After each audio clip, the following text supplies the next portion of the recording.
আদ-দুআউ মুখুল ইবাদা ওয়া ফি রিওয়ায়াতিন আদ-দুআউ হুয়াল ইবাদা।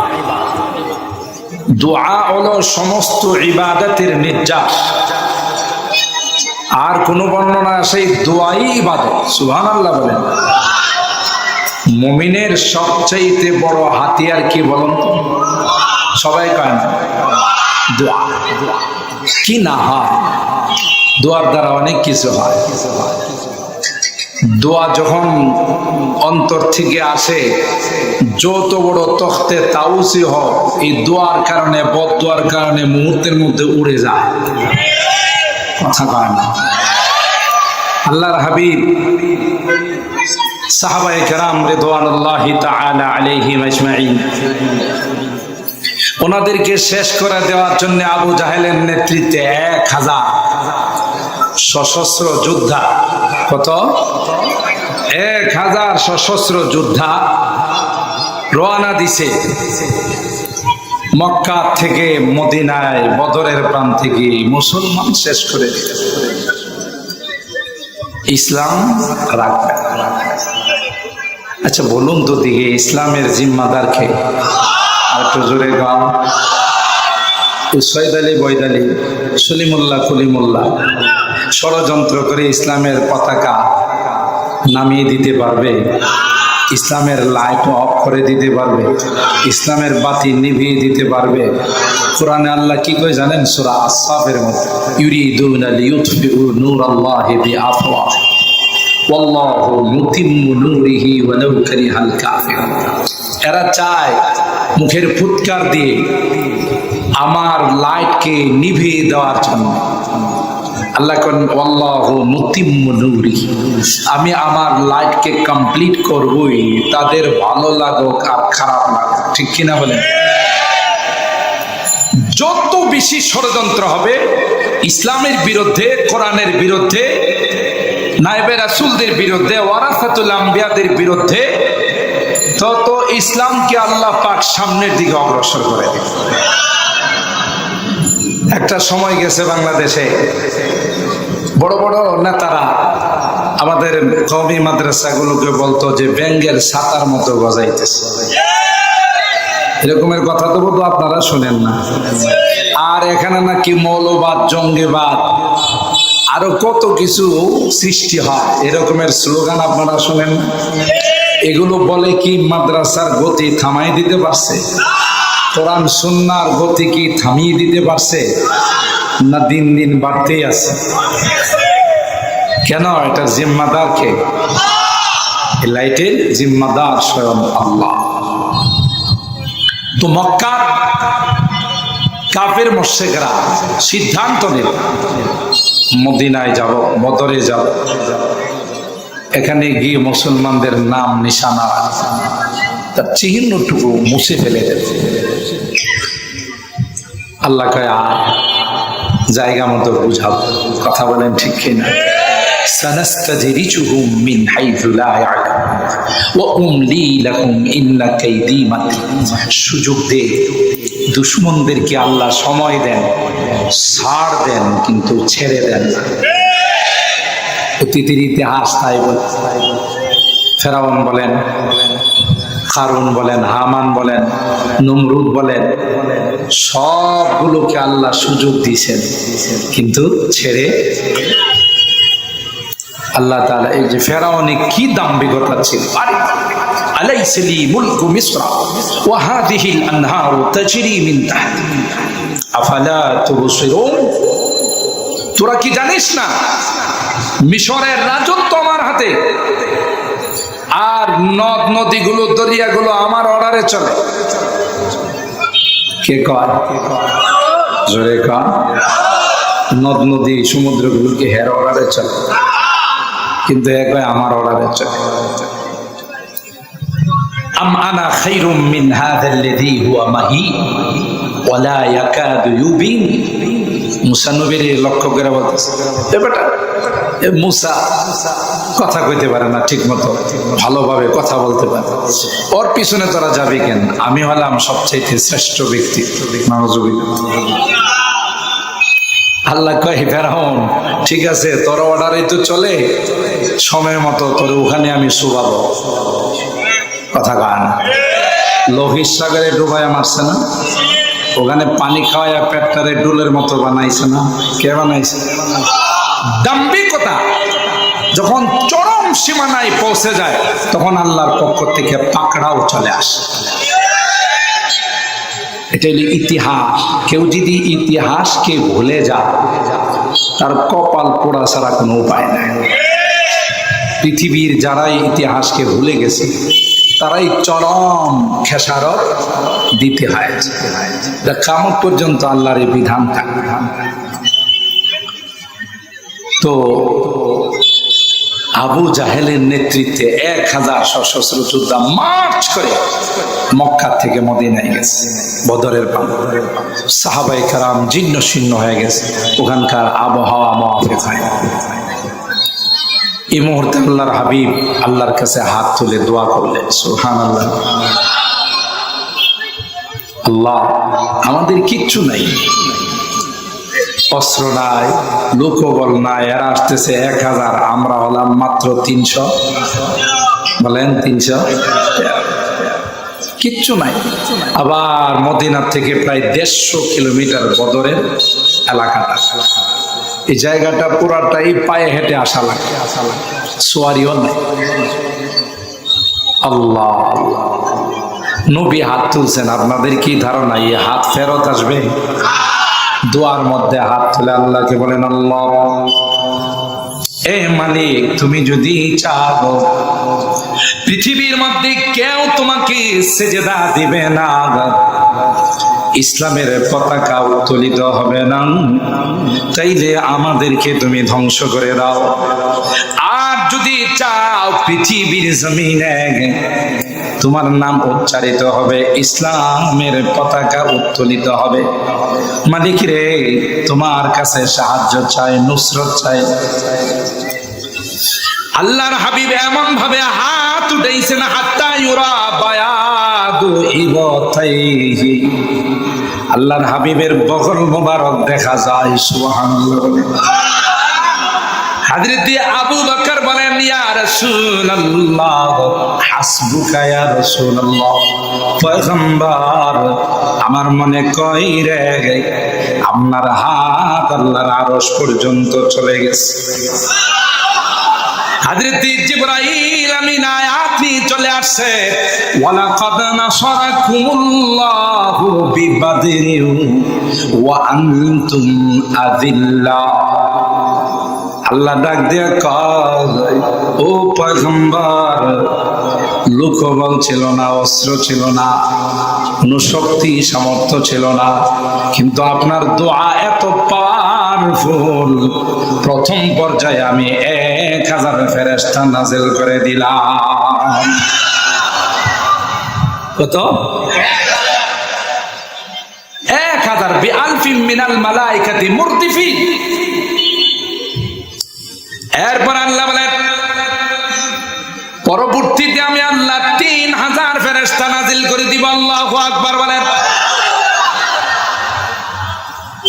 ফজায়ে বদর पैदा कर फरिश्ते तेरी नुसरत को, फजाए बदर पैदा कर फरिश्ते तेरी नुसरत को, उतर सकती है गर्दों से कतार अंदर कतार भी।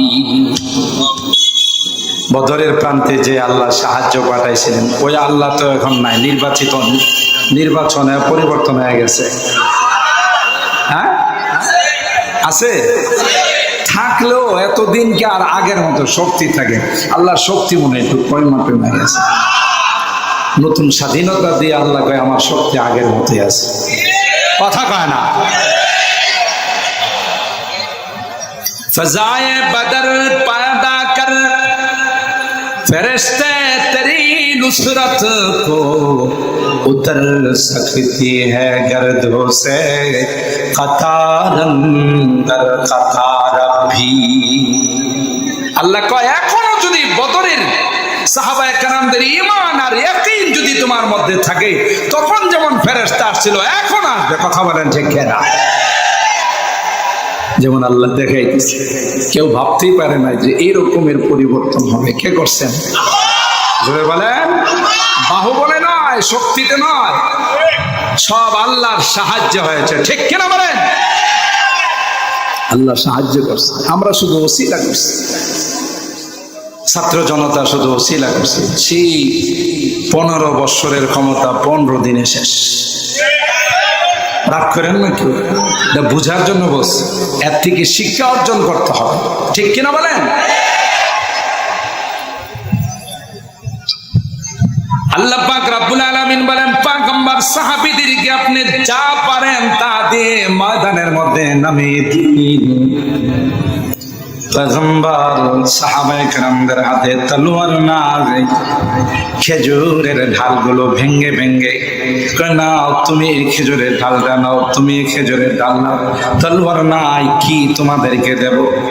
আল্লাহর কসম, ইতিহাসের পাতা খুলে দেখুন, সাহাবায়ে কেরাম ওই খেজুরের ঢাল দিয়ে যখন কাফেরদের গর্দানে আঘাত করে, আল্লাহর কসম, একটা তলোয়ার দিয়ে যে পরিমাণ গর্দানকে বিচ্ছিন্ন করা হয়, তার চাইতে দ্রুত গতিতে খেজুরের ঢাল দিয়ে সেটা বিচ্ছিন্ন হয়ে যায়। শুধু আওয়াজ আসে, আকদিম ইয়া খাইজু, এরে নবীর সাহাবী আগাও, আমরা আছি তোমাদের সাথে। সুবহানাল্লাহ। বড় বড় লিডার গুলো যেগুলো মার্চ করতে করতে গিয়েছিল, তার মধ্যে একটা ছিল আবু জাহেল। ছিল সবার নেতৃত্ব। এই বড়টারে আল্লাহ সাইজ করছেন 2টা পিচ্চি দিয়া। কথা পায়, আবু জাহেলকে সাইজ করছেন কি দিয়া? আর আবু জাহেলরে কিন্তু সুরাকা ইবনে মালিক ইবনে জুমশুম কিন্তু এই শয়তানরে সতর্ক করছিল, দেখো মাস্তানি করো না, বাহাদুরি দেখায় না, এবারের সাথে কেউ পারবে না। সুবহানাল্লাহ বলেন। আবু জাহেলে ঘোষণা দিছিল হিজরতের রাতের পর মুহাম্মদকে কেউ ধরতে পারলে তাকে 100 লাল উট পুরস্কার দেওয়া হবে। নাউজুবিল্লাহ। এই লোভে সুরাকা ইবনে মালিক ইবনে জুমশুম, এক বাহাদুর, সে তখন অপেক্ষায় ছিল যে মুহাম্মদের একা একি কোথায় পাওয়া যায়। একটা জায়গাতে আল্লাহ নবী এবং আবু বকরকে পাইছে। এবার তো সে মার মার করে আগাইছে ঘোড়া নিয়ে। কিন্তু আল্লাহর কুদরতি কারিশমা হলো, ঘোড়া যখন সামনের দিকে যায়, ঘোড়ার পাও আস্তে করে নিচের দিকে চলে যায়। সুবহানাল্লাহর আওয়াজে মনে হচ্ছে আপনারা রোজা রেখে আছেন। সুবহানাল্লাহ বললে আল্লাহ খুশি না বেজার? আরো জোরে কম। আল্লাহু আকবার বললে আল্লাহ খুশি না বেজার?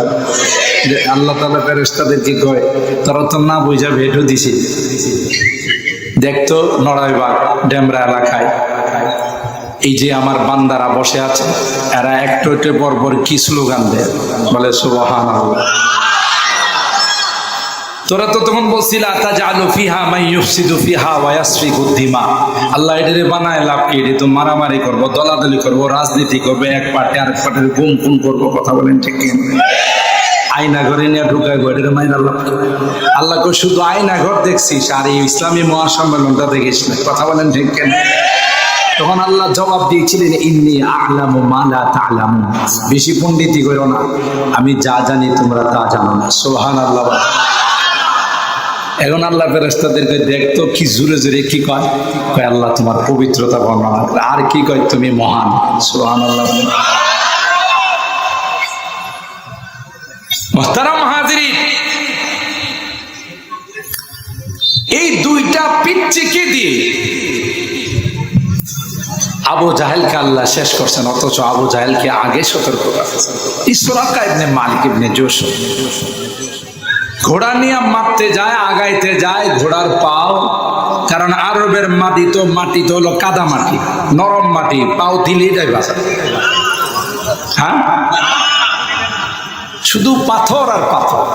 সবচাইতে বেশি পাথরের পাহাড় হলো সৌদি আরব। আপনার সাথে একটু কথা কেন, ঠিক না বে ঠিক? কারণ কি জানেন? এটা কইতে গেলে তো কথা আরো লম্বা হয়ে যায়। আমি তো যুবকদের উদ্দেশ্যে কিছু আয়াত তিলাওয়াত করছি, যেহেতু আজকের মাহফিল নড়াইবাদ যুব সমাজের উদ্যোগ। সূরাতুল কাহাফের 9, 10, 11 ছোট্ট ছোট্ট 3খানা আয়াত পড়ছি, কারণ এখানে আল্লাহ তাআলা যেই যুবকদের আলোচনা করছেন, আমার আশা যে নড়াইবাগের যুবকরাও সেই রকম যুবক হবে ইনশাআল্লাহ। আরো যারা বলেন ইনশাআল্লাহ। এই সম্পর্কে আলোচনা করার জন্য লম্বা হাদিসের অংশ বিশেষ আপনাদের খেদমতে পাঠ করছি। একটি লম্বা হাদিসের অংশ বিশেষ পাঠ করা হয়েছে। মুহতারাম হাজিরিন, এই সম্পর্কে একটু পরে আলোচনা আসতেছে। দোয়ার কথা বলতে গিয়ে আপনাদের এই কথাগুলো নিয়ে আসে। যখন সুরাকা ইবনে মালিক ইবনে জুশুম দেখলো, কি ঘটনা, পাথরের এলাকা, পাও কেন দেবে যায়, ঠিক না? তাহলে এখানে নিশ্চয়ই কোনো কুদরতি কারিশমা শুরু।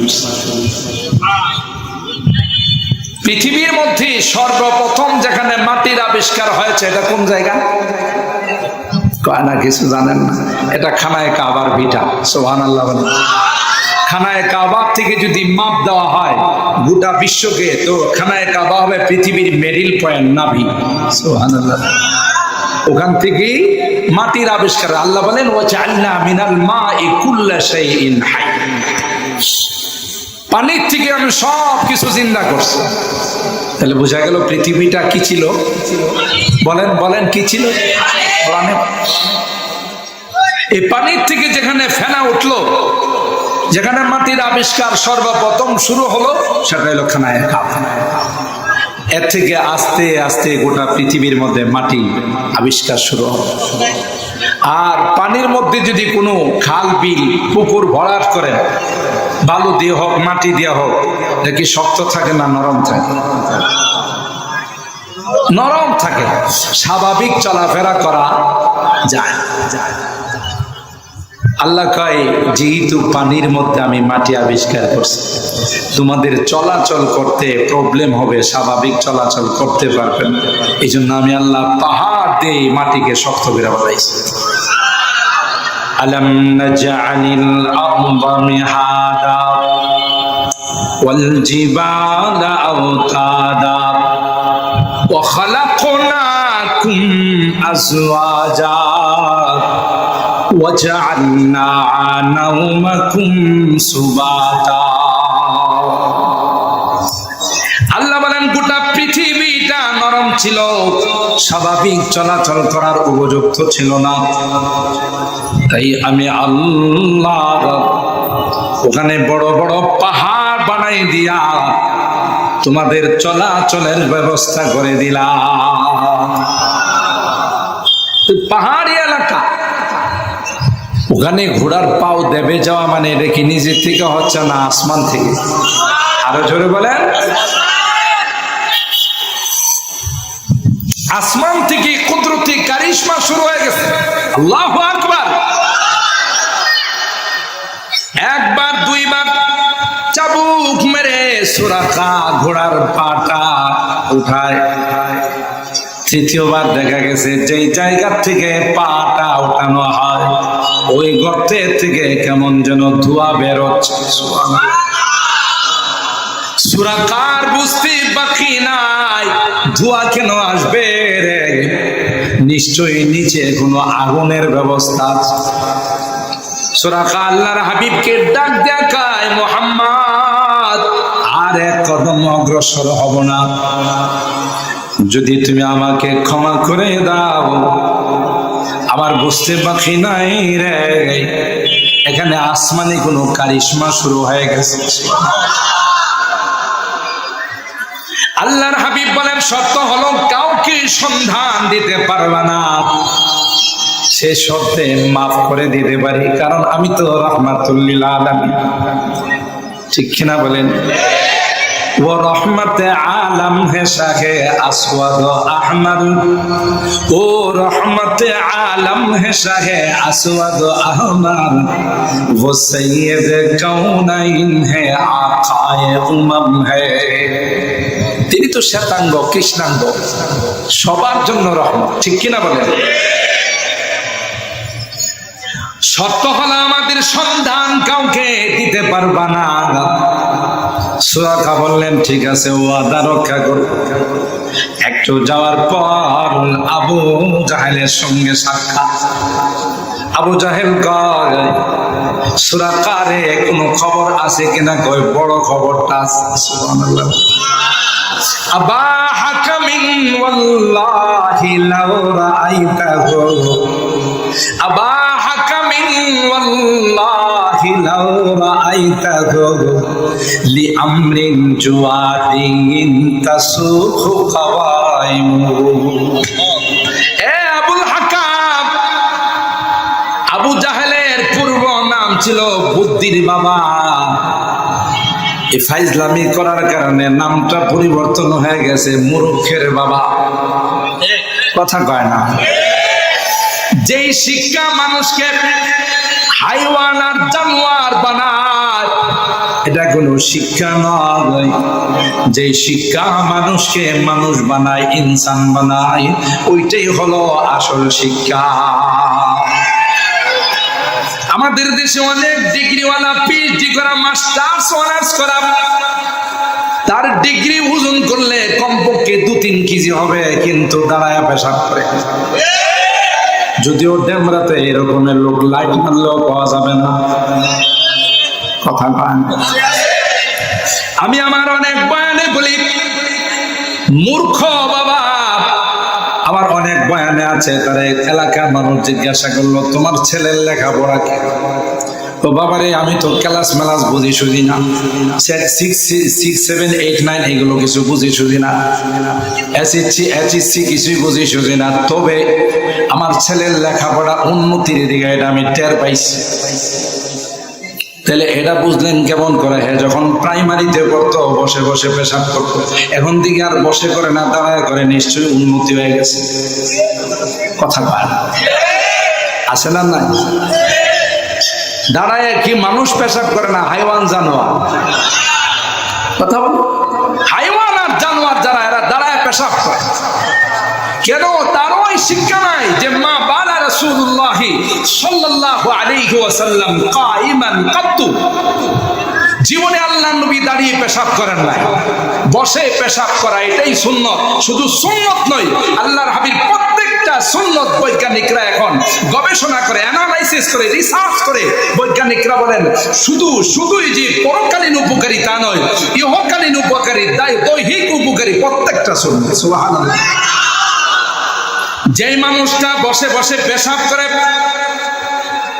ডাক্তাররা বলেন সহজে তার বহুমূত্র রোগ হবে না, সহজে তার পেশাবের রাস্তা ঢিলা হবে না। আর যে দাঁড়ায় পেশাব করে, তার তুলনায় জরিপ করে দেখা গেছে বহু আগের থেকে মেশিন ডাইরেক্ট হয়ে যায়। কথা পান? মেশিন ডাইরেক্ট পর্যন্ত out of the control. Machine control করতে পারে না, কাপড় চোপড় শেষ হয়ে যায়। আর হুজুররা বসে পেশাব করে আলহামদুলিল্লাহ 80-90 হয়ে যায়, তারপরও পেশাব কন্ট্রোলে থাকে। কথা বলেন ঠিক না? কারণ হুজুররা কখনো বসে দাঁড়িয়ে পেশাব করেন না। তাহলে শিক্ষা অর্জন করতে করতে বসার থেকে কি গেছে, দাঁড়ায় গেছে। আর কাপড় টানতে টানতে হাঁটুর উপরে চলে আসছে। আপনারা বোধ দেখেন না এরকমের মানুষ, হাফ প্যান্ট পরে পরে বেড়ায়, এরকম মানুষ নাই? এটা কি জন্য করে জানেন? আপনাকে এই কথা বলার জন্য, আমি কিন্তু মডারেট, আমি কিন্তু আধুনিক। যে আধুনিকতার কারণে আমারও কাপড় উপরে চলে আসছে, আমার ম্যাডামের কাপড় শর্টকাট হয়ে গেছে। ম্যাডামের কাপড় কি হয়ে গেছে? শর্টকাট হয়ে গেছে। ঠিক আছে, হালকা লাগে যাও। এটা ইসলামী শিক্ষা নয়। কিছুদিন আগেও আমাদের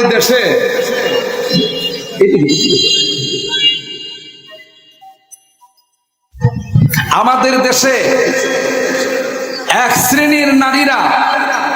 শ্রেণীর নারীরা আন্দোলন করেছিল, পোশাকের স্বাধীনতা চাই। কথা বলেন ঠিক কিনা? আসলে পোশাকের স্বাধীনতা নয়, ল্যাংটা হতে চায়। এদেশের মুসলিম নারীরা তাদেরকে জানিয়ে দিয়েছে এটা মুসলমানের দেশ, আল্লাহর ওয়ালিদের দেশ, মসজিদ মাদ্রাসার দেশ, এখানে ল্যাংটা হয়ে ঘর আর কোনো পারমিশন নাই। তাদের আন্দোলন বেঁচতে গেছে, কথা বলেন ঠিক কিনা? আবার মাঝে মধ্যে দেখেন এমন এমন স্লোগান নিয়ে আসে, ট্রান্সজেন্ডারের নামে সমকামিতার স্লোগান নিয়ে আসে, কথা বলেন। কিন্তু ওরা জানে না এদেশের মাটিতে লক্ষ লক্ষ আল্লাহর ওলি বুজুর্গ উলামায়ে কেরাম শুয়ে আছেন, ইচ্ছা করলে এখানে কোনো কিছু চালিয়ে দেওয়া যাবে না, কথা বলেন ঠিক কিনা? তখন সুরাকা ইবনে মালিক ইবনে জৌশন আবু জাহেলকে ডাক দিয়া কয়, তুমি বুঝবা না, যার বিরোধিতা করতেছ ওরে তুমি চিনো না। সুবহানাল্লাহ। আবা হাকামিন ওয়াল্লাহি লাউ রাআইতাহু লিআমরিন জুওয়াদিন তাসুহু কাওয়াইমুহু। এ আবু জাহেল, ঘোড়া নিয়ে মুহাম্মদকে ধরার জন্য গিয়েছিলাম,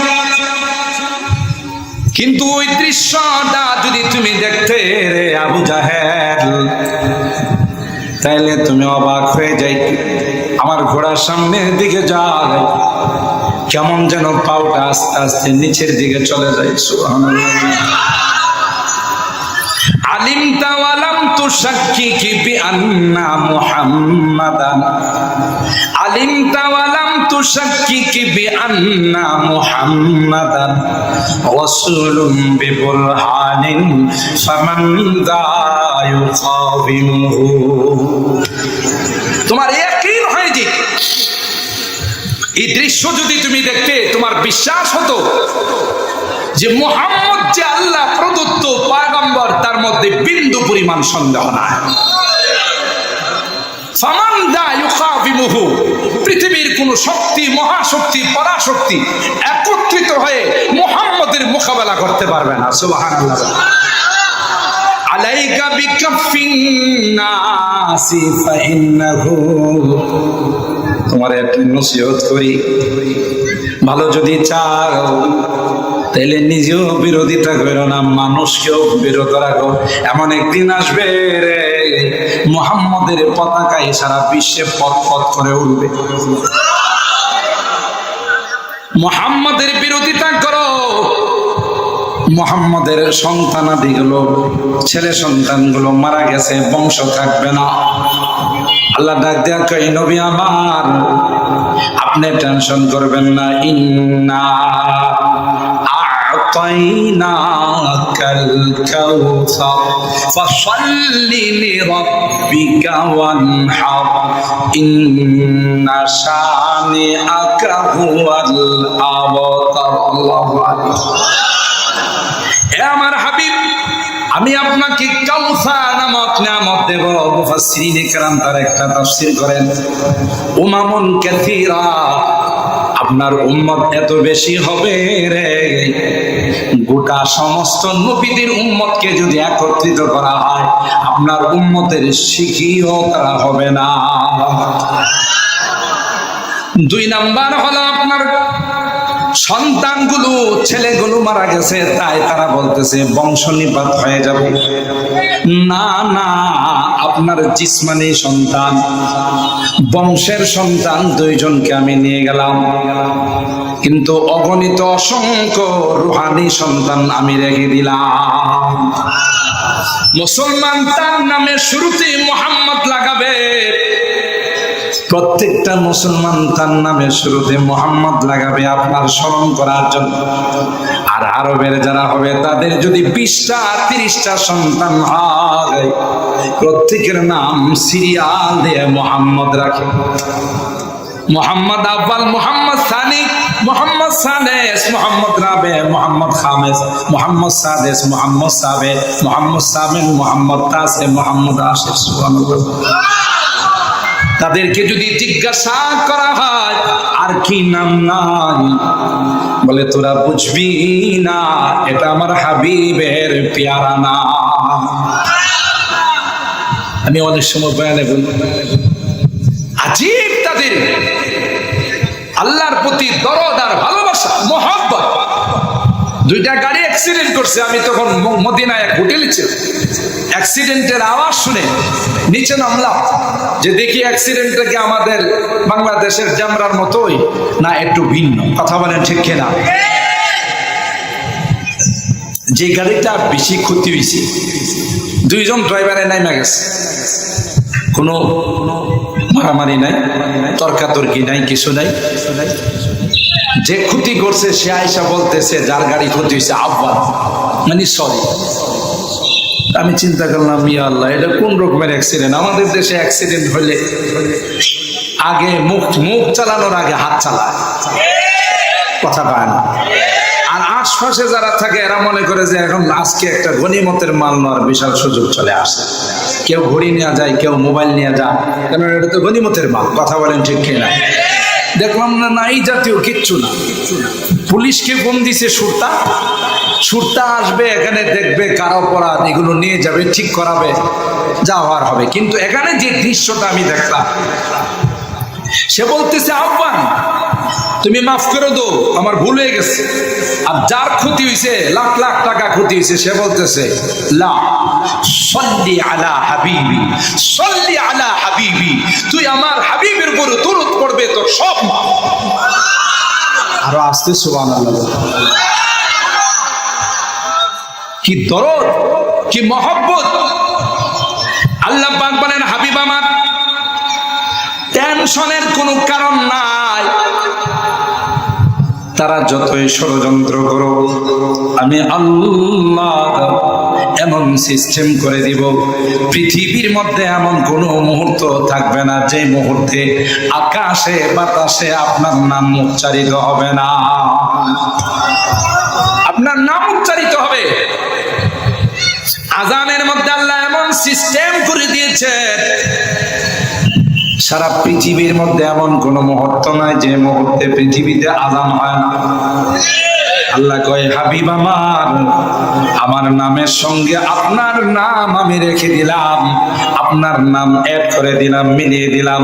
যখনই বলা হবে আশহাদু আল্লা ইলাহা ইল্লাল্লাহ, তারপর যখনই বলা হবে আশহাদু আন্না মুহাম্মাদুর রাসূলুল্লাহ। ঠিক কিনা বলেন? যদিও দুই জায়গাতে একটু ব্যতিক্রম আছে। আমাদের এক বন্ধু বলেন যে আমি আজহার থেকে আমি গেলাম আজারবাইজান সফরে, এক এলাকায় নামাজ পড়বো, মসজিদ দেখলাম।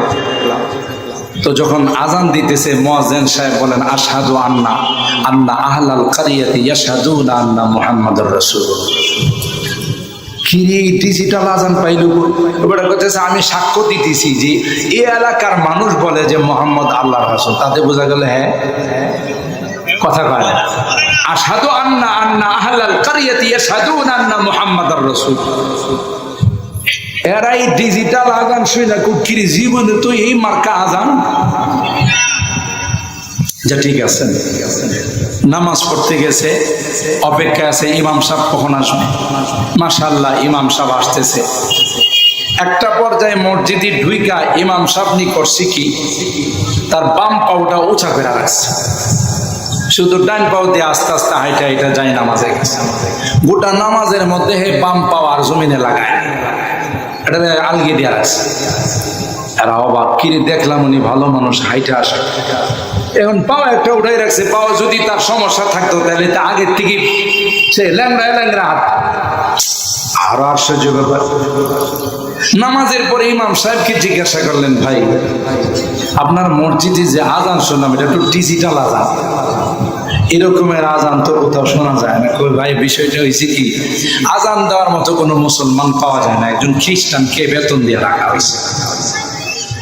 খ্রিস্টান যখন আজান দিতেছে হে তো আর আমাদের নবীকে কি মানবে না, এই জন্য হ্যাঁ ঘোরায় গাড়ায় কইতেছে যে আমি কই না, এলাকার মানুষ কথা কয়। মুয়াজ্জিন কি হইলো, তো খ্রিস্টান। আচ্ছা আপনারে দেখলাম আপনি সুন্দর করে হাইটা আসলেন, একটা পাও যে গোটা নামাজের মধ্যে উঠাই রাখলেন। কো ভাই বিষয়টা হইলো কি, উজু করতে গিয়ে উজু করতে করতে একটা পর্যায়ে ডান পাও ধোয়ার পর বাম পাও ধোয়ার আর পানি নাই, তো এটা ধুইতে পারি না, এই জন্য এটা নামাজ থেকে আলাদা রাখছি। যেহেতু এটার মধ্যে কি ঢুকে নাই, এটার মধ্যে যেহেতু পানি লাগে না, এই জন্য এটা নামাজ থেকে কি রাখলাম, এরা কই ইয়া আল্লাহ, যে মার্কা মুয়াজ্জিন কথা কয় ঠিক না? ওই যে 3 গাদায় সমুদ্রের পারে নামাজ পড়তে দাঁড়াইছে, ওলামায়ে কেরাম জানেন একটা কৌতুক আছে। তো সমুদ্রের ঢেউ তো শা শা আওয়াজ করে, মনে হয় যে ভূমিকম্প শুরু হয়ে গেছে। তো এক মগা করছে কি, এই আওয়াজ শুই না নিজেরে কন্ট্রোল করতে পারে নাই, হ্যাঁ ফার্সি ভাষায় কয়েই ফেলাইছে যে চাহে দরিয়া শা শা মে কোনা। আরে বাপরে বাপ, দরিয়ার ঢেউয়ের এত আওয়াজ আছে কই? কথা কয় না নামাজে। হ্যাঁ নামাজ আছে না গেছে? তো পাশে যে মুসল্লি ছিল ফতোয়া দিল, দর নামাজ সাহুন গুফতান হারাম আছে। তুমি যে নামাজের মধ্যে কথা কইলা, তুমি ফতোয়া জানো না যে নামাজে কথা বলা যায় না? কথা কয় না।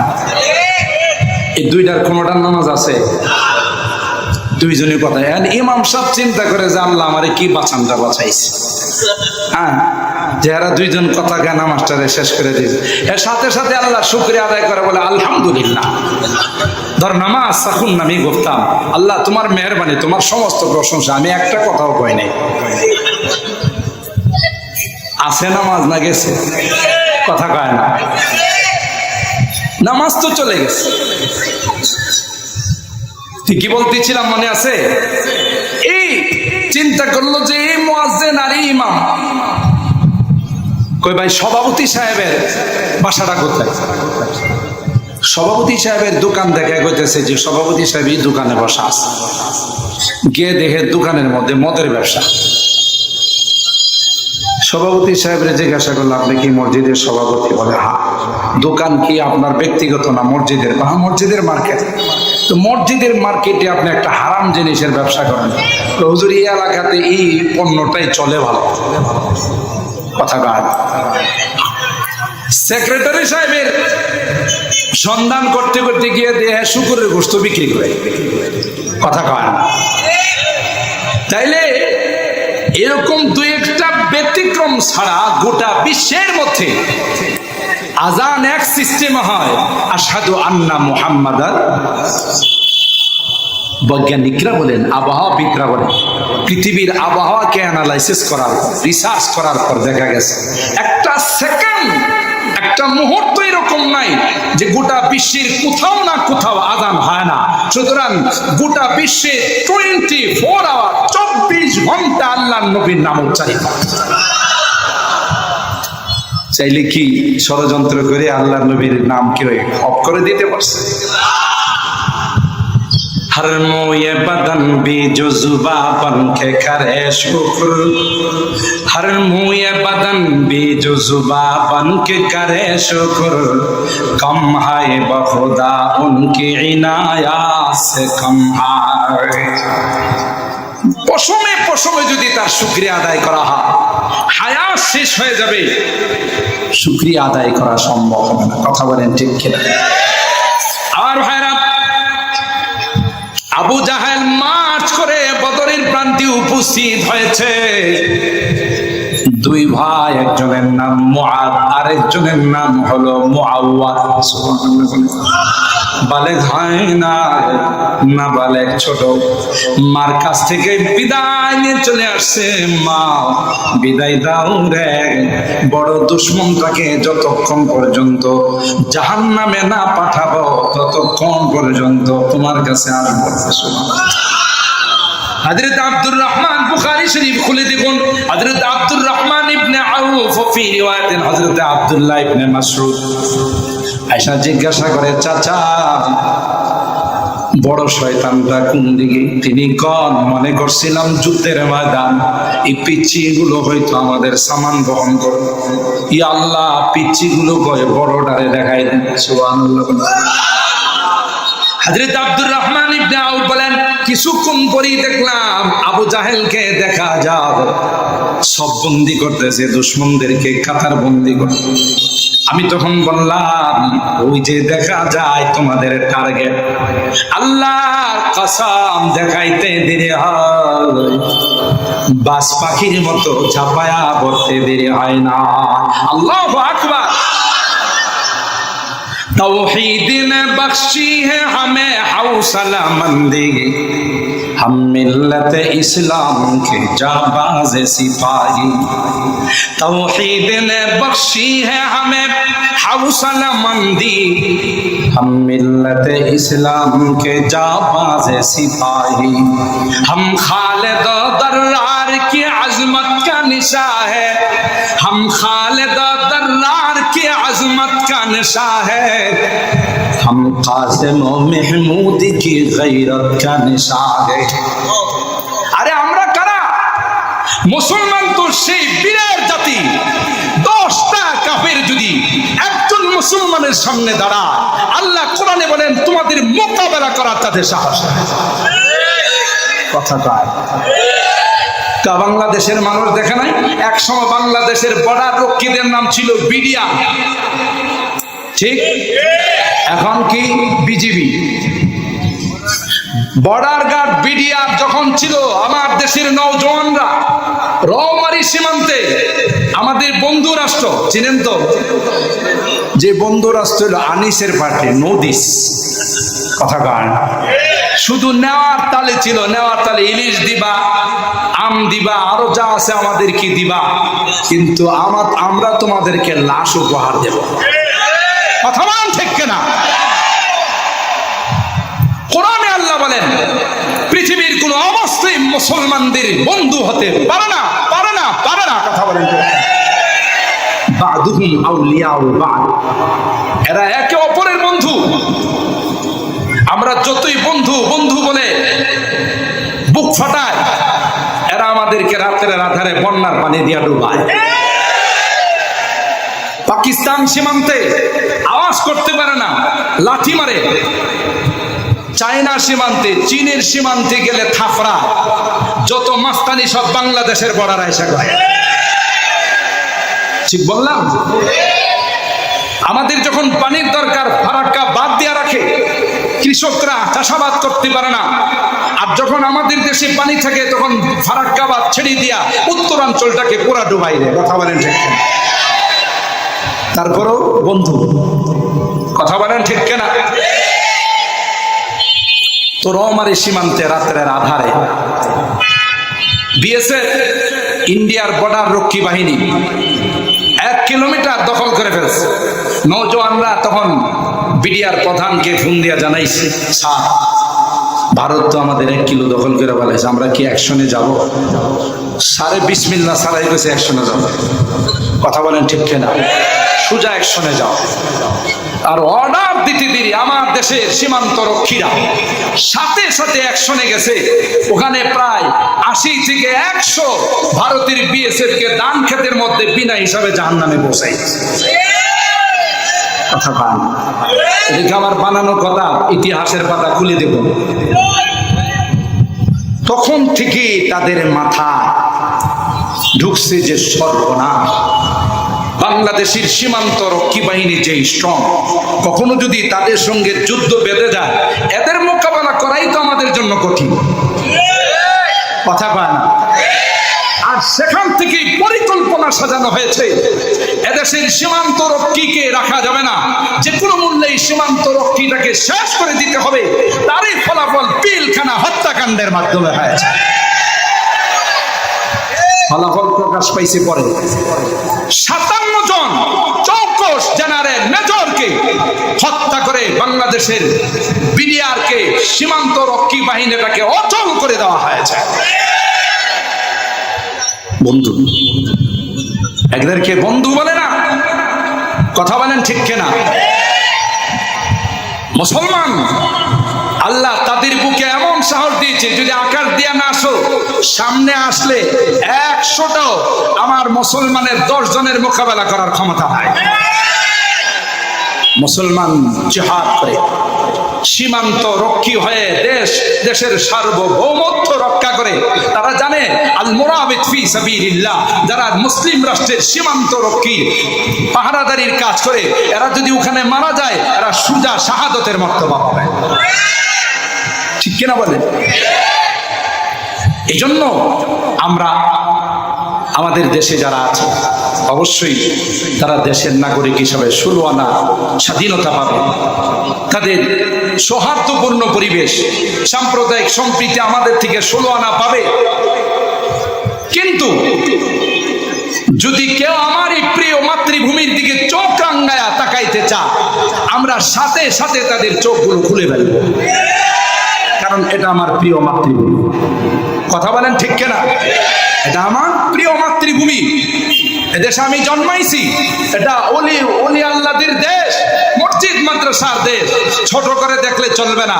এদেশের মানুষ রক্ত দিতে জানে, জান দিতে জানে, কিন্তু কাহার হাতে পর হতে জানে না। কথা বলেন ঠিক? কখনো নরম, কখনো গরম, ঠিক না? এটাই সাহাবায়ে কেরামদের বৈশিষ্ট্য। আল্লাহ পাক বলেন, মুহাম্মাদুর রাসূলুল্লাহ ওয়াল্লাযীনা মাআহু আশিদ্দাউ আলাল কুফার রুহামাউ বাইনাহুম। মুহাম্মদ এবং তার সাথী সঙ্গীদের বৈশিষ্ট্য আল্লাহ বলতেছেন, আশিদ্দাউ আলাল কুফার। কাফেরদের ব্যাপারে তারা লৌহমানব, ইসমাত, কঠিন লৌহমানব। রুহামাউ বাইনাহুম, আপোষে তারা নম্র। वो संग गरा जो हाइल है, रास्ते से हटा कर दम लेंगे। हम राह वफा के रही रूह है, मंजिल पे जा कर दम लेंगे। ये बात आई दुनिया को, हम फूल भी है तलवार भी है। ঠিক কি বলেন? আমরা কখনো ফুল দিয়ে বরণ করতে পারি, আবার কখনো তলোয়ার দিয়েও স্বাগতম জানাইতে পারি। ঠিক কিনা বলেন? ये बात आई दुनिया को, हम फूल भी है तलवार भी है। इसे बज़ में जहाँ को महकाएंगे, या आंसू में बाकर दम लेंगे।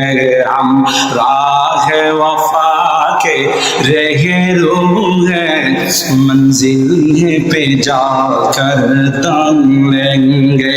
अल्लाह अकबर। कुरान हमारा रहबर है, इस्लाम हमारा मज़हब है। अल्लाह अकबर बोलें। कुरान हमारा रहबर है, इस्लाम हमारा मज़हब है। दुस्तूर इस्लामी बना कर दम लेंगे। हम राह वफा के रहरू है, मंजिल है पे जाकर दम लेंगे। हम राह वफा के रहरू है। अल्लाहु আকবার। ইসলামের সৈনিক আমার ওই সকল যুবকরাই হতে পারবে যারা আজকের এই রকমের মহা সম্মেলন করে আসহাবে কাহাফের স্পৃহা যাদের মধ্যে আছে। সুবহানাল্লাহ। আল্লাহ বলেন, পয়গম্বর নাহনু নাকুসু আলাইকা নাবাহুম বিল হক। এ পয়গম্বর, আপনি ছিলেন না, আপনার আগের ঘটনা বাদশাহ দাকিয়ানুস রাষ্ট্রের মধ্যে শিরকি আইন চালু করবে, রাষ্ট্রীয় আইন বানিয়ে ফেলছে যে এই রাষ্ট্রে থাকতে হলে মূর্তি আর দেবতাকে সিজদা দিতে হবে। এটা মূর্তির রাষ্ট্র হবে, দেবতার রাষ্ট্র হবে। সবাই রাষ্ট্রদ্রোহিতা থেকে বাঁচার জন্য রাষ্ট্রের আইন মেনে নিয়েছে, কিন্তু 7 জন যুবক এরা কই না না, গায়ে 1 ফোঁটা রক্ত থাকতে শিরকি আইন মেনে নিব না, কারণ এটা মুসলিম কান্ট্রি, এখানে কোনো মুশরিকদের মূর্তি স্থাপন করা যাবে না। কথা বলেন ঠিক কিনা? উলামায়ে কেরাম গ্রিক দেবীর বিরুদ্ধে আন্দোলন করেছিলেন, তাই হাজার হাজার উলামায়ে কেরামকে আয়না করে লাল ঘরে, কথা বলেন ঠিক কিনা, ঢুকানো হয়।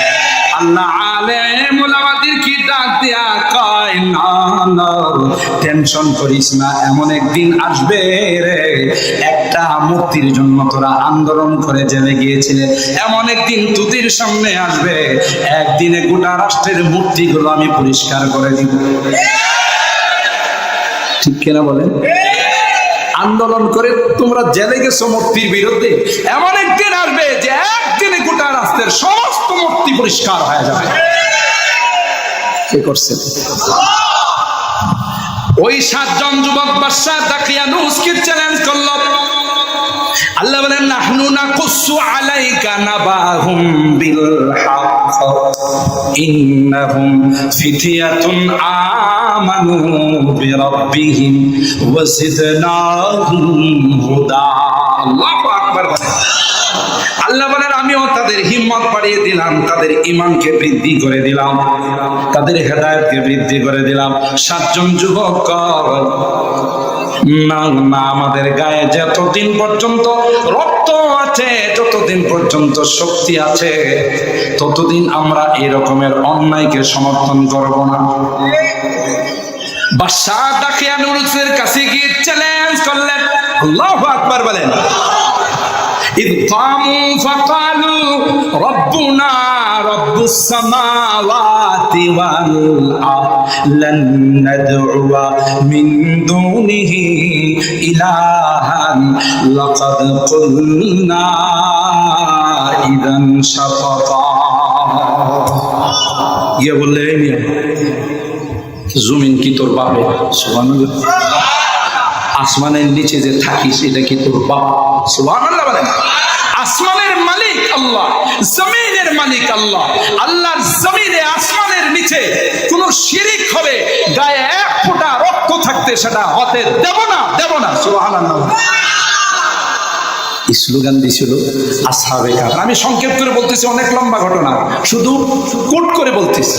আমার যুবকদের আজকে গোটা বাংলাদেশে আমরা যেখানেই যাই, সেই সেপ্টেম্বর থেকে মাহফিল শুরু হয়েছে, অধিকাংশ মাহফিল দেখা যায় বড় বড় ইসলামী মহাসম্মেলন আমার দেশের যুবকরা করে। সুবহানাল্লাহ বলেন। খুশি না বেজা? আমি তো মনে করি এক সময় যুবকরা গানের আসর জমাইতো, নাচের আসর জমাইতো, মদের আসর জমাইতো। আজকে আমার এই যুবকদেরকে আল্লাহ তাআলা পরিবর্তন করে দিয়েছেন। না, কোনো গানের আসর নয়, কোনো মদের আসর নয়, কোরআনের আসর জমাবো। কথা বলেন ঠিক কিনা? ওই দিন বেশি দূরে নয়, যেদিন এই যুবকদের হাতে দেশের কালিমার পতাকা পথ পথ করে উঠতে থাকবে। বলেন ইনশাআল্লাহ। কালিমার পতাকা একদিন উঠতেই থাকবে। কথা বলেন ঠিক কিনা? আমার যুবকরা যেভাবে ইসলামের দিকে অগ্রসর হচ্ছে, বাদশা বললেন এত বড় স্পর্ধা,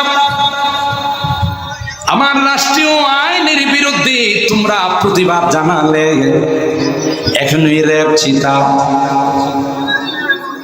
গোয়েন্দা বাহিনী, আরো যত বাহিনী আছে এগুলো পাঠায় তোমাদেরকে অ্যারেস্ট করো।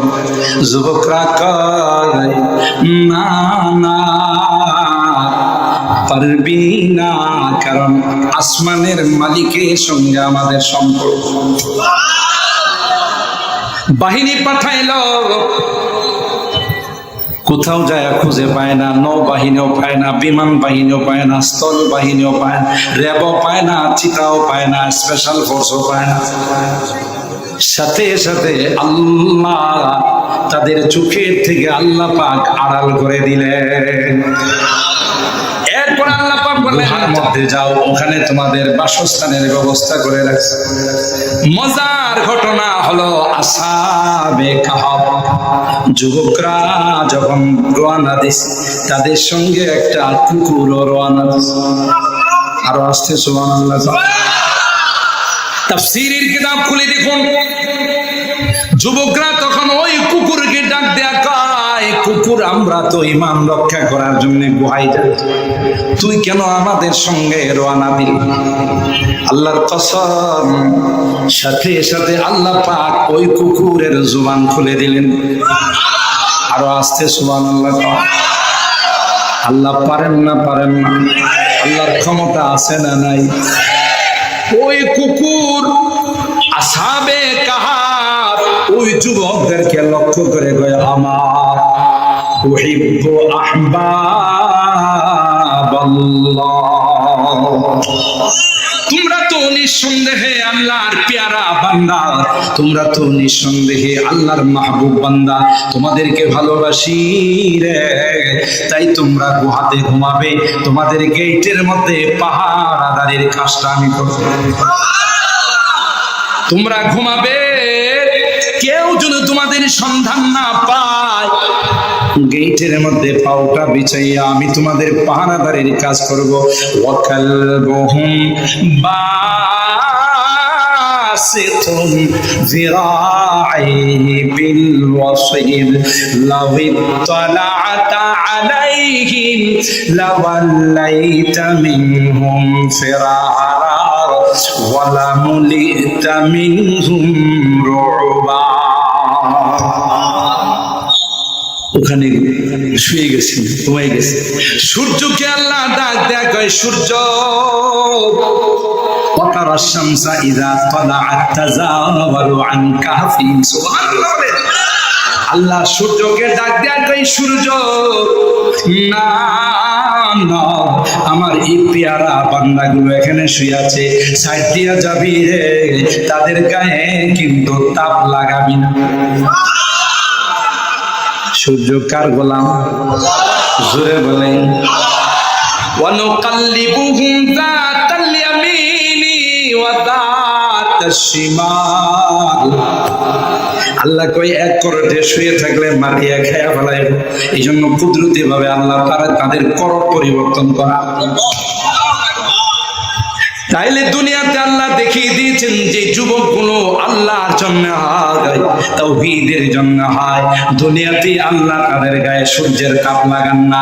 নবী আমার কয়, যে যুবক যৌবন কালটা ইবাদতের মধ্যে কাটায়, যে যুবক যৌবন কালটা কোনো প্রেম করে না, যৌবন কালে কোনো নেশা করে না, যৌবন কালে কোনো ইয়াবা খায় না, বাবা খায় না, যৌবন কালে কানে তাবিজ লাগায়া গান শুনে না, যদিও এরকমের যুবক ডেমরাতে নাই।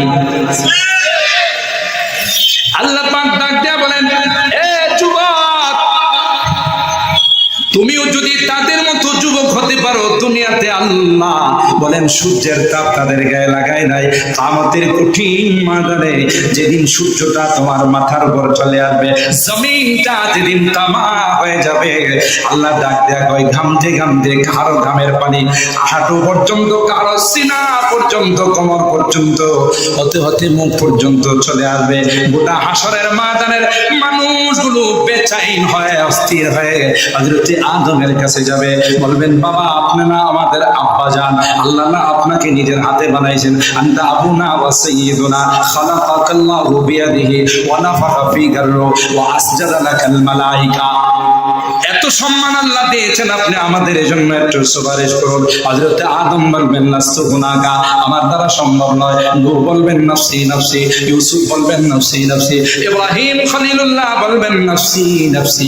এত অসহ্য হয়ে যাবে, সূর্যের তাপের কারণে মাথার মগজগুলো নাক দিয়া বের হবে, কান দিয়া বের হবে, চোখ দিয়া বের হবে, অসহায় হয়ে যাবে। আল্লাহ ডাক দেয়া কয়, যুবক, এই নড়াই ভাগের যুবকরা, ইসলামের জন্য যদি তোমার জীবন যৌবনটা অক্ষ করে দিতে পারো, আমি আল্লাহ কিয়ামতের কঠিন ময়দানে তোমার গায়ে সূর্যের তাপ লাগাবো না। সাবাতুন ইউযিল্লুহুমুল্লাহু ফি যিল্লিহি ইয়াওমা লা যিল্লা ইল্লা যিল্লুহু। সাত শ্রেণীর মানুষকে আল্লাহ পাক রব্বুল আলামিন কিয়ামতের কঠিন ময়দানে আরশে আজিমের নিচে ছায়া দিবেন, অর্থাৎ আল্লাহ ওখানেও তাদের জন্য এসি রুমের ব্যবস্থা করে দিবেন। বুখারী শরীফের আরেক হাদিসের মধ্যে আসে, যে মা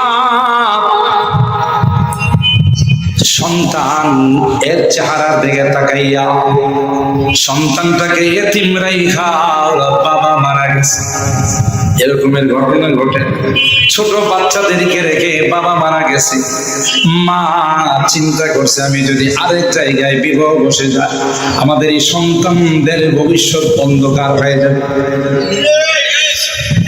মা বোনরা শুনে রাখুন, হাদিসের মধ্যে আল্লাহর নবী কয়, যেই মা তার সন্তানের চেহারার দিকে তাকাইয়া জীবন যৌবনকে বিসর্জন দিয়েছেন, অন্যত্র বিবাহ শাদীতে বসে নাই। আল্লাহর হাবিব ডাক দিয়া কয়, আল্লাহ পাক কিয়ামতের কঠিন ময়দানে ওই মার জন্য আরশে আজিমের নিচে ছায়ার ব্যবস্থা করে। মারা পারে, বাবারা পারে না। মারা কিন্তু পারে। মাদের এমন ভুরি ভুরি ইতিহাস আছে, সন্তানের চেহারার দিকে তাকায়া দ্বিতীয় জায়গাতে বিবাহ বসে না। কথা বলেন ঠিক কিনা? কারণ মার যে দরদ এটা পৃথিবীর কারো নাই, ঠিক কিনা বলেন? সুতরাং আল্লাহর হাবিব বলেন, যেই শ্রেণীকে আল্লাহ পাক আরশে আজিমের নিচে ছায়া দিবেন, এর মধ্যে এক শ্রেণীর হলো ওই যুবক। আরেক যুবকের কথা সামনে হাদিসের আরেক অংশ আল্লাহ বলেন, আল্লাহর হাবিব বলেন, ওয়ারাজুলুন দাআতু ইমরাতুন দাতু হাসাবিন ওয়া জামাল ফাকালা ইন্নী আখাফুল্লাহ। যে যুবকের কাছে যুবতীরা প্রেমের প্রস্তাব পাঠায়, যদিও এই রকমের ঘটনা বর্তমান সময়ে একটাও নাই। হ্যাঁ, আমি মনে হয় আপনাদের কষ্ট বেশি দিয়া ফেলাইতেছি, রাগ করতেছেন? আর 5 মিনিটের মধ্যে দোয়া হবে ইনশাআল্লাহ। দোয়া করে যাবেন তো ইনশাআল্লাহ? ওই হুজুর ওয়াদা করছি দোয়া না করে যাই কেমনে? যাও অত সময়, আমরা তো আগেই মান দিয়ে ফেলাইছি। কথা গান আল্লাহ কবুল করেন, আমিন বলেন। আজকের এই মাজমাকে কিয়ামতের কঠিন ময়দানে নাজাতের ওসিলা বলেন, আমিন বলেন। আল্লাহর হাবিব বলেন, যুবক, তোমার কাছে যদি যুবতীর পক্ষ থেকে প্রেমের প্রস্তাব আসে, রে যুবক, তুমি যদি প্রেমের প্রস্তাবে সাড়া না দিয়া তুমি প্রেমের প্রস্তাব প্রত্যাখ্যান করো, সুবহানাল্লাহ, কি বলে তুমি প্রত্যাখ্যান করবা? ইন্নী আখাফুল্লাহ। যুবতী রে, তোমার সঙ্গে প্রেম করলে অবৈধ কথা হবে, তোমার দিকে তাকানো আমার গুনাহ হবে, তোমার সাথে তোমার হাত ধরা আমার গুনাহ হবে, সবগুলোই গুনাহ। সুতরাং আমি আল্লাহকে ভয় করি। আল্লাহর হাবিব ডাক দেয়া কই, যুবক, কিয়ামতের ময়দানে তুমি যখন জান্নাতি হয়ে যাবে, কিসের সুন্দরী আর রমণী রূপসী নারী, এর চেয়ে অনেক অনেক সুন্দরী রমণী রূপসী স্ত্রী আল্লাহ তোমাকে হুরের মধ্যে ব্যবস্থা করে দিবে। ওয়াহুরুন ঈন কামসালিল লুলুইল মাকনুন। বড় সুন্দর, থুতু ফেললে আটলান্টিক মহাসাগরে পুরো সাগরের পানিটা মেশকাম হবে। কনিষ্ঠা আঙ্গুলটা যদি একটু বের করে দুনিয়াতে সূর্যটা মলিন হয়। সুবহানাল্লাহ। আমি এক জায়গায় এই বয়ান করতেছিলাম, জান্নাতি হুরদের লালচ লোক দেখাইতেছিলাম। মহিলা প্যান্ডেল থেকে আমার কাগজ আইছে, কই হুজুর এই জাতীয় ওয়াজ একটু কম করেন, বুঝেননি কথা? 2 নাম্বার প্রশ্ন হলো, এত সুন্দর সুন্দর বউ যখন জান্নাতে পাইবে, আমাদের দিকে কি আর ফিরা তাকাইবে? তাহলে আমাদের কি অবস্থা হবে? প্রথম প্রশ্নের মানে উদ্দেশ্য হলো, এমনি সংসারে কি নাই? কথা কয় না, আপনি আরো ভেজাল লাগাইতেছেন এখানে, কথা বলেন ঠিক কিনা? এটা হলো প্রথম প্রশ্নের অংশ, অর্থ।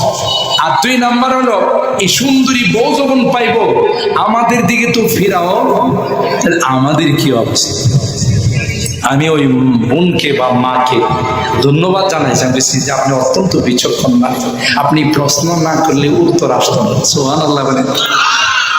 তখন বলেছিলাম, মা, তাফসীরের কিতাবের মধ্যে আসে, মা, আপনি যদি দিনদার হয়ে আবেদা জাহেদা সালেহা নেককার হয়ে স্বামীকে খুশি করে যদি দুনিয়া থেকে যান, যতই হুর আসুক, হাজার হাজার হোক, শত শত হোক, সবগুলো আপনার অধীনস্থ থাকবে, আপনি তাদের লিডার আর নেত্রী হবেন। মহা খুশি হয়ে গেছে, কারণ নেত্রী হওয়াটা এটা সাধারণ কথা না। কথা বলেন ঠিক কিনা? যখনই হাদিস শোনায় দিলাম যে আপনি সবার নেত্রী, আপনি শুধু চেয়ারে বসে বসে পায়ের উপর পাওয়া রেখা ওই হুর যারা আছে অন্য স্ত্রী বলবেন, আমাকে আমার হাজবেন্ডকে হট কপি খাওয়া, এরা বলতে দেরি হবে, হট কপি বানাইতে দেরি হবে না, অথবা কোল্ড কপি। কথা বলেন ঠিক কিনা? সারাক্ষণ এই হুরগুলো শুধু আপনাদের খেদমতেই থাকবে। সুবহানাল্লাহ বলেন। যখন দেখছেন নারীরা হুজুর তো আমাদের নেত্রী বানাই দিয়ে গেছে, কথা বলেন ঠিক কিনা, তখন পরবর্তী বক্তা যখন কালেকশনে বসছে, বাপরি বাপ, কানের দুল, এরপরে হাতের ছুরি, গলার চেন খুললা মাদ্রাসায় দিয়ে দিয়েছে, কারণ নেত্রী যখন হয়ে গেছে আর এদেরাই খেলাপ নাই, কথা বলেন ঠিক কিনা। পরবর্তীতে তো সুযোগ আসবে, শুধু কানের দুল কেন, কোটি কোটি হাজার কোটি টাকা আমি লুটপাট করতে পারবো, কথা বলেন ঠিক। আপনারা মনে রাগ করতেছেন, আল্লাহ আমাদের হেফাজত করে। বাংলাদেশ একটা সম্ভাবনার দেশ। এদেশে যেই পরিমাণ প্রবাসী আছে, বিদেশে খাটনি দেয়, এদেশ পৃথিবীর মধ্যে একটা মডেল হয়ে যেত যদি সকল দুর্নীতি না থাকতো, কথা বলেন ঠিক কিনা। পেট নীতি যদি না থাকতো, চাঁদাবাজি আর টেন্ডারবাজি যদি না থাকতো, কথা বলেন ঠিক কিনা। এক একটা মেগা প্রজেক্টে হাত দিয়ে এটার মেয়াদ বাড়াইতে বাড়াইতে কিয়ামত পর্যন্ত লয়ে যায়, কথা বলেন ঠিক কিনা। কারণ যত মেয়াদ বাড়ায় ততই লাভ। এই জন্য দেশের জন্য বেশি করে দোয়া করেন, আল্লাহ যেন দেশটাকে শান্ত এবং শান্তির পরিবেশ করে দেন, আমিন বলেন। আল্লাহ যেন এই দেশকে সম্ভাবনাময় দেশ। আজকে আফগানিস্তানের দিকে তাকিয়ে দেখেন, ইমারাতে ইসলামিয়া কায়েম, গোটা বিশ্ব এখন তাদেরকে ফলো করতে বাধ্য, কথা বলেন ঠিক কিনা।